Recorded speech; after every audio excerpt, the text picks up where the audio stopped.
Welcome to Small Practice Report information session number 62. In this recording, Oran McCarthy talks to Julie Breen about managing social anxiety as we return to the office.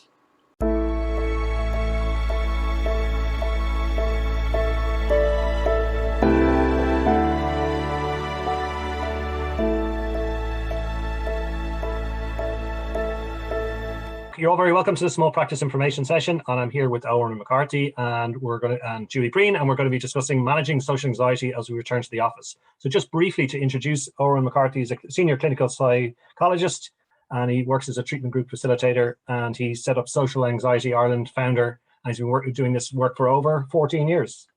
Is that correct? Sounds about right. Thank you, Justin. And Julie Breen is the professional wellbeing executive here at the Law Society, so you're very welcome. So I'm going to hand them over. I'm going to take down this slide, and we'll take questions on the chat and take them at the end. So over to you, Julie. Thank you very much, Justin. I'm really happy to be here with Dr. Oran McCarthy. So just to give people a bit of a brief background on Social Anxiety Ireland, it is a non-profit organisation dedicated to improving the lives of those affected with social anxiety, and it is also there to raise awareness around social anxiety nationally. So I'm really excited to be here with you, Oran. So I thought I'd just start with a very general question around anxiety. What is anxiety, in particular social anxiety?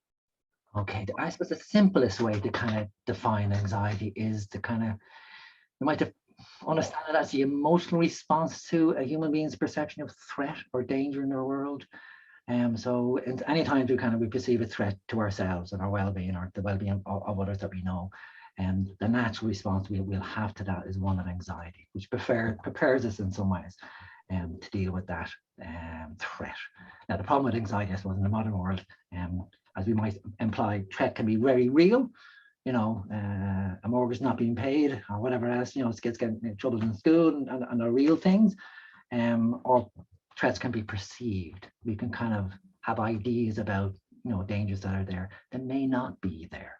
They're probably more the ones that we would deal with in my line of work, when we're perceiving threat that's not actually either there or as extensive as we imagine.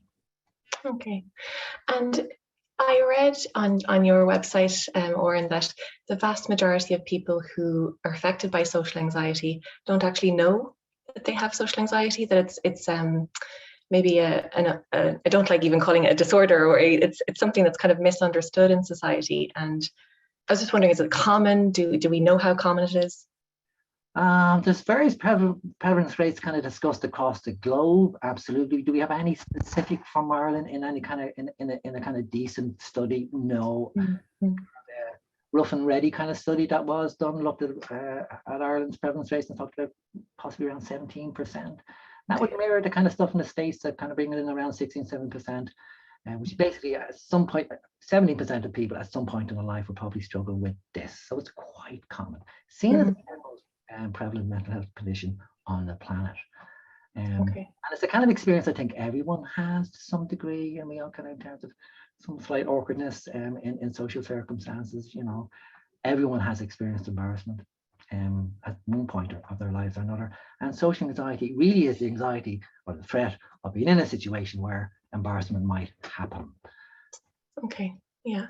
And just in terms of the pandemic context, I'm wondering about levels of social anxiety, what has been the journey in Ireland around that at the start, in the middle, at the end of the pandemic now? We're kind of coming out of the restrictions. Yeah, no, there's nothing inherent in the pandemic experience itself that should necessarily raise, I suppose, levels of social anxiety. You're really looking back to people's more extensive history. Vast majority we kind of work with are people who go through the teenage years, your typical awkward teenage years where we're kind of slightly much more self-conscious. That's the period of, and I suppose I always kind of sense that word self-conscious is very central to something like social anxiety. And what happens with majority people is they kind of get through the teenage years and they expect once they're hitting adulthood that all of that stuff will dissipate, and it doesn't for some people. And it's almost many people will say that they feel like a teenager in an adult world. with the same kind of self-consciousness and same sense of awkwardness and same sense of struggling to fit in and feel connected.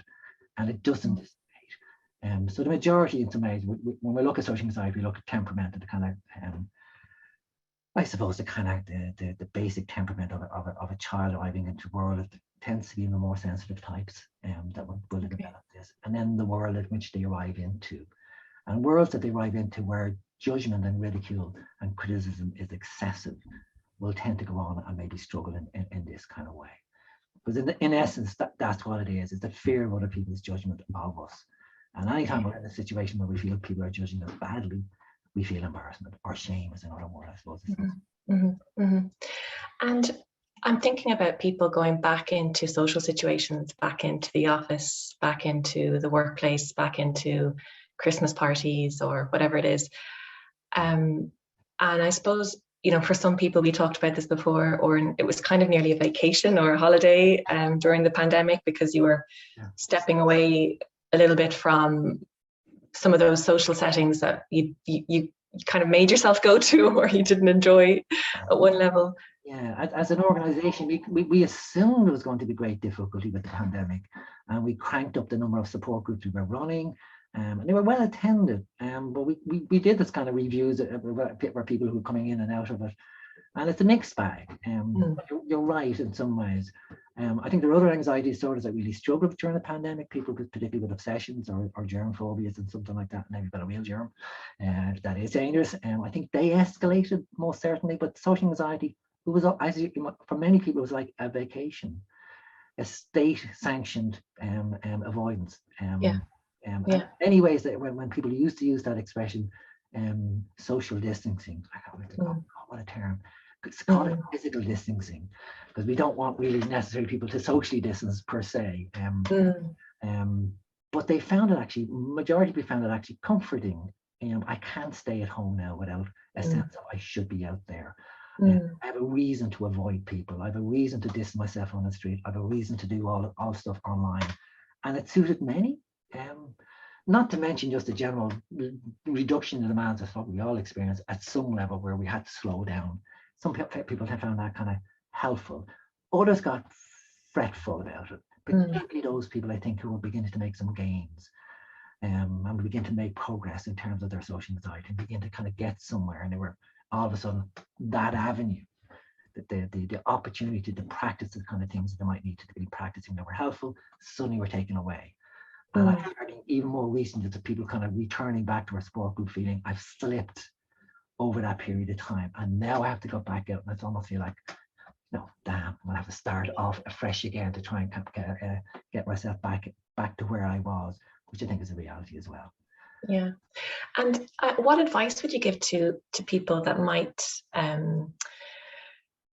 experience social anxiety as they kind of drift back into the social settings?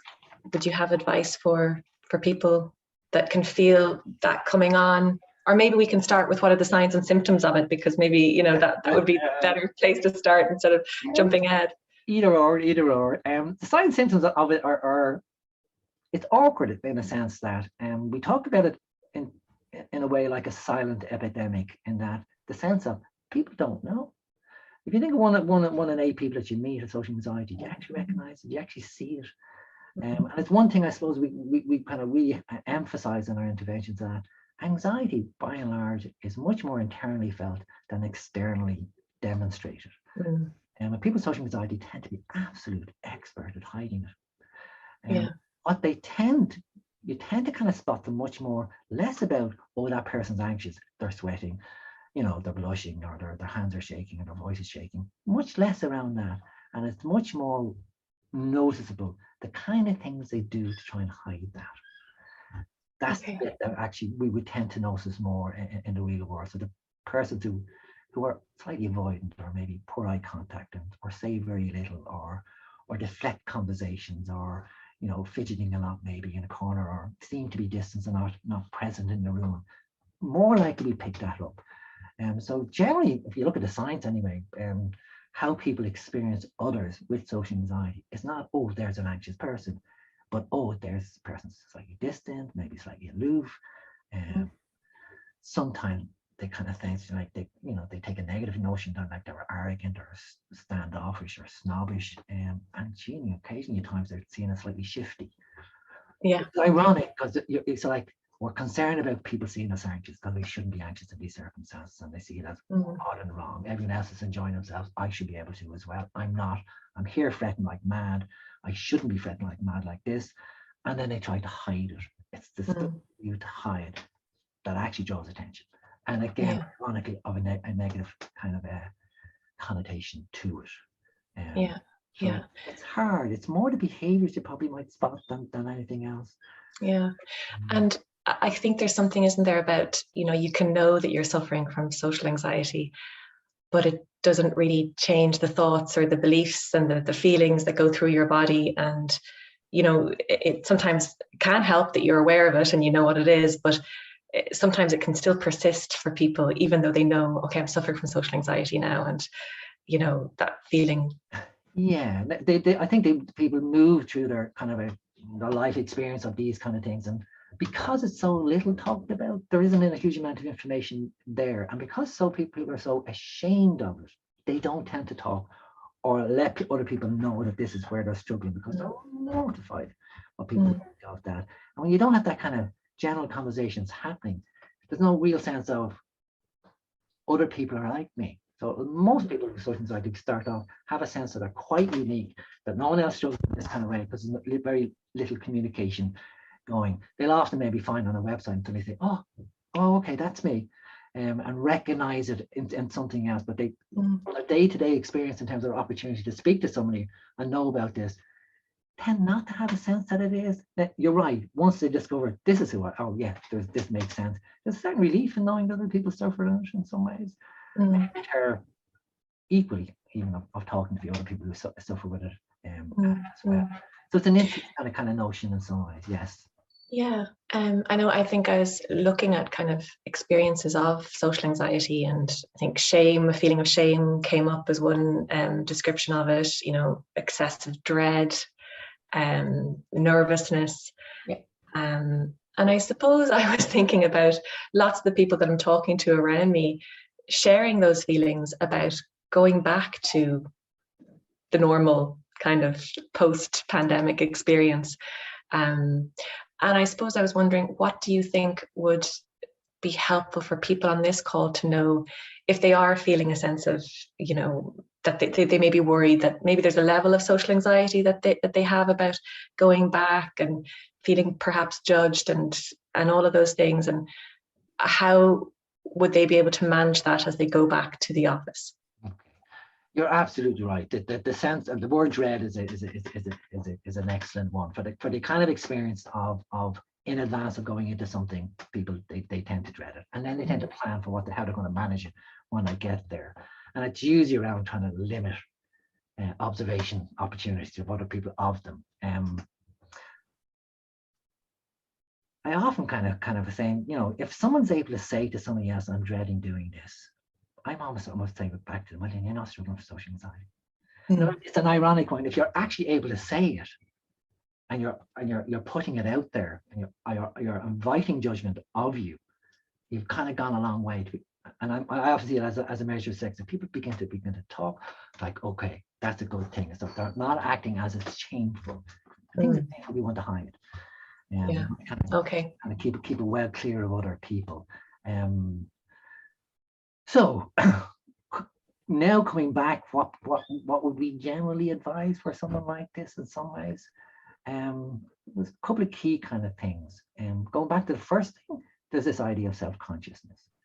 And people with social anxiety, they arrive into social circumstances, and there's immediate kind of a shift in their attentional processes. Most of the time we're in the social world, we ought to be attending to the other person and what's happening in front of us, with a certain amount of how we might respond to that. People with social anxiety, it's the opposite. Huge amount of attention towards self, towards their thinking, towards their bodily sensations, towards the emotions. And there's a panic in their head oftentimes about they're not coming across well, and how I'm going to hide, how I'm going to escape, what I say next. And it's an absolute internal kind of turmoil. But they miss so much what's in front of them in some ways. And we'd often say, when they arrive out You know, it's great to expose yourself to these circumstances, but if you expose yourself and you're self-conscious, all you're doing is exposing yourself to yourself and not the actual world. So a lot of the kind of work we would initially do with clients is trying to help them improve their attention control. So this idea of simply beginning to spend time paying attention to the world around you. I know it's a kind of simple kind of gas notion, but it's kind of embedded this also notion of, I'm sure people may have heard this idea of mindfulness, which is essentially an attention control kind of thing, where you're trying to spend time trying to control your attention, push it outwards. And I would say to people, start off in low anxiety situations, or even sometimes start off by sitting on a park bench and looking people going by. Just get into the practice of externally focusing your attention.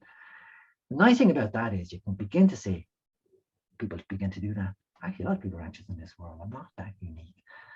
They're carrying on okay. And there's a kind of a comfort in that bizarreness. And, you know, oh, great, other people are this. And begin to realize people aren't paying attention as much as they think. They're more wrapped up in their own bits and pieces as well. And it helps in some ways. And the more you're out there, the more able, I suppose, you are to respond to what happens in front of you as opposed to coming in and out. I would say start small. Do it in, build confidence in a very, very, very gradual way. The big steps are usually disastrous. Maybe keeping in mind in the back that we tend to view also social anxiety as a kind of an issue of perfectionism. It's almost like, if I'm going to be judged, the only way I can kind of survive is to be perfect. And the strain and the demands we put on ourselves to be perfect. And I always think that's ironic because, especially in this country, Ireland, someone who comes across as perfect, we want to take them down a peg or two. We don't like that in some ways. It's almost like we're much more comfortable with normal, I suppose, people with normal issues and normal kind of abilities in some ways that are ordinary when we speak to them. So trying to take that pressure off ourselves, being aware we probably take a perfectionistic kind of element into these circumstances. So start small, and I'd also say the first thing I'd encourage people to do is look at the things you're doing to try and make yourself feel safe. The more you engage in stuff to make yourself feel safe, the more you convince yourself how dangerous the situation is in the first place. And it's one of the biggest kind of chains that will lock you in. So it may be, we'll have people like, they're going out to a social occasion. They'll have two or three drinks at home before getting there. And we might say, okay, you're having 3. Can you drop it to 2 for the next couple of times? Can you drop it to 1? Can you drop it to a half? And gradually reduce that. Or someone turning up very late. Can you bring it back a little earlier? Can you bring it back a little earlier? Or you're arriving in with the hankies for your sweating, or the bottle of water, or paying attention to your makeup or your clothes. Can you go in a bit more sloppy? Just a little bit. Drop 1. So baby steps. Baby steps. To me, the biggest thing in some ways that really kind of interferes is eye contact. Again, there's kind of unwritten social rules around eye contact. So if someone's talking to you, what do our parents say? Look at me when I'm talking to you. There's a sense that you have to look at people when they're actually talking to you. And when you're not, if you don't, you discourage conversation. So it works at keeping people at bay.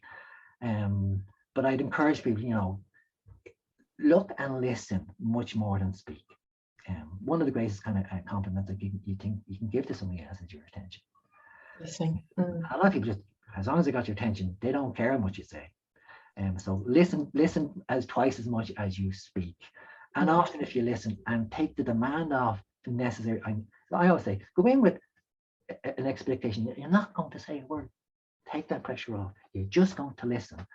And if you'll probably find if you listen well enough and you've no demands to say anything back, you'll spontaneously find things to say. So I'd encourage them to do those kind of things. There are lots of kind of generic stuff around anxiety management. Again, if you think of it, anxiety is a revving up of our system. And is there any kind of things that we can do to reduce that? Breathing is a classic one. Yeah. We recommend the kind of abdominal breathing, the proper slow abdominal breathing. And I would almost say, don't look around for things like that. Look around for things on mindfulness. Look around for stuff on things like yoga, Tai Chi, Pilates. Anything that allows you to kind of unwind the body because it tightens up in some ways, can have that kind of calming effect on us. What you eat, making sure you get enough sleep, the classic stuff, they're always there. don't over prepare. Don't over. Prepare. Mhm. So she said, the more you prepare, the more dangerous, as I say, you're kind of saying the kind of situation is, and celebrate your small wins. You know, if it's a matter of noticing someone smiling as you're going by, note that somewhere and celebrate it as there was an okay interaction. And remember not to judge your successes based on how much anxiety you feel or you don't feel. More about how you managed. And in some ways, it's more celebratory if you manage something while your anxiety is particularly high. That's quite great. There's no great celebration in managing something where you're quite calm about it. That's nothing. And realizing in some ways that these small things need to be paid attention to. Yeah. People with social anxiety are expert at reviewing what went wrong. Yeah. I'll always encourage them, we need to spend a bit of time reviewing the bits that went okay.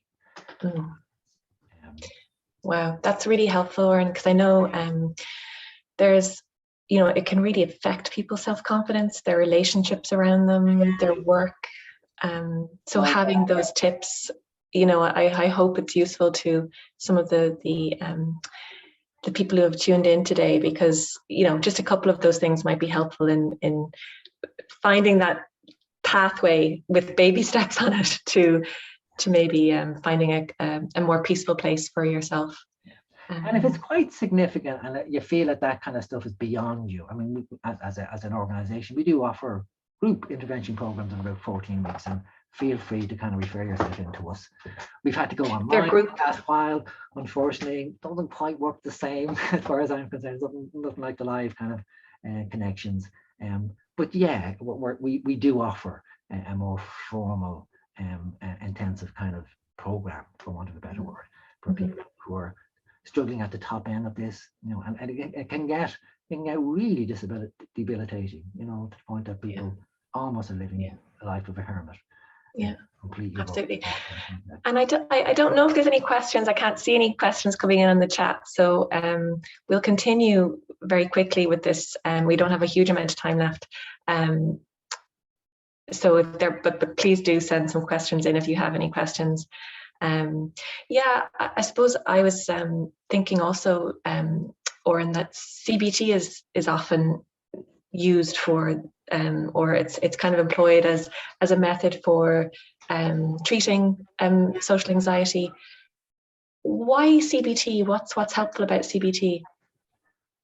I suppose CBT in many ways is the flavor of the month these days. It's around CBT. I suppose is lucky in a sense, the way it's designed, it's very easy to research it for outcomes, unlike other kind of approaches. There's a strong body of evidence now that's built up over years saying it can be effective, not effective, but can be. It seeks again to understand, I suppose, and get a bit of insight in terms of what has happened to get me to this moment in time. I suppose the CBT has a lot of practical sides to it that are based on behavioral stuff. Some of the stuff I've been already talking about is part of that kind of idea. And at that core kind of sense of it is how you interpret the world equals how you feel about the world. Okay, so your thoughts. Yeah. More kind of sense of the interpretation. Okay. How you understand what's happening and how you see it, and therefore how you're going to respond to it. At some level, that's the lovely thing about humanity. It's the joy of it in some ways that you can present a movie to 100 people and they'll have different responses to it, different ideas about it, and it adds to a great variety. So differences is not necessarily bad. We need to look at, there's no right or wrong perception, but is the one you're having helpful? That's really helpful. And it encourages people to reflect on how you are understanding the world. Where did that come from? And does it fit? And we almost get people to go out and interrogate the world, prod it to see how, does it respond the way you think it does? And try to develop what we might call a different lived experience. Often we're trapped in old lived experiences. Which the same. I'd love to talk to you more and more about that. We have a question here, Oren, just from someone who's asked about, are the services available to non-professional staff also? So the services of Social Anxiety Ireland. And I think that's related to, maybe you have an answer. Do you have an answer for that? Or? It's open to anybody who lives in the Republic of Ireland, irregardless of their social status or their work status or not. And we've had everywhere from university professors down to unemployed people for the last 50, So in some ways, social anxiety is great in that sense. It doesn't respect social boundaries. Yeah. And what is the web address for it, Oran? We kept it nice and simple. It's simply our name, socialanxietyireland.com. .com. Fantastic. All the information is in there, including an online application process. So you don't even have to ring us. You can do it all through the website. That's great. Wonderful. I don't think I would love to talk to you more, but I'm not going to open up the conversation more because it might get too long for us today. So Justin, I'll ask you if that's okay, just to put up the slide for Legal Mind. I just wanted to let everybody know that Legal Mind is available. If this session brought up any issues for you, or if you kind of think that anxiety might be an issue for you, or social anxiety, Legal Mind is available to members of the Law Society. So it is an independent, confidential mental health support. It's also available to members and dependents, and it's available at any time of the day or night. It's low cost, and you can access it directly by calling the free phone number that's just there, or you can send an SMS to the number that's just below that. And there's also a Legal Mind portal where there's videos, guides on how to manage anxiety. And also there's a Legal Mind offers an online CBT program. So that may be helpful for you too. So that's just another service on offer alongside Social Anxiety Ireland, specific obviously for members. So thank you. Thanks, Oran. I really appreciate you joining us today. I know you're busy, so thank you so much from the Law Society and from everybody here on the call. Yeah. Thanks, Oran and Julie, for joining us today. A fascinating kind of insight. I like the simplicity of it. Just say it, just talk about it, start small. So exactly how you would even with a small business or a small practice. Just say it, just start. And start small. So, and Justin, I was going to say, I forgot two more things. There is the Business of Wellbeing Summit that's coming up on the 12th of October. And for everybody here who wants to learn more about well-being, mental health, we have Louise O'Neill the author coming in to speak to us about that. At that event. And then we also have free CPD on anxiety with Caroline Foran, who's a best-selling author, and she talks about anxiety. And that's all up on the Law Society's Wellbeing Hub. So lawsociety.ie/wellbeing hub. So yeah, hopefully you can join for some or all of those activities. So that's great, Julie. So we're just coming to the end of the call. Thanks again to Oran and Julie. I'll just run through quickly. Next week's session is ethics and practice and how to make the correct ethical decision. So that's from the Guidance and Ethics Committee. So we're really looking forward to that as well. Just to maybe draw attention to, we're going to have making a PII, a professional indemnity insurance application. That's a new session. That's on Friday, October the 22nd at 1 o'clock. And that's with O'Leary Insurance. So I know it's very top of mind at the moment, people trying to renew their PII insurance. So I just draw your attention to that. So thanks again, everybody, for joining us today. Thanks, Oran and Julie, as part of Mental Health Week. And we hope you can attend the conference on October the 12th. And details of that are on the Law Society website. So thanks, everyone, for joining us today. Dawn, August Garmagat. And hopefully you'll join us next week. Thanks, everyone. Bye.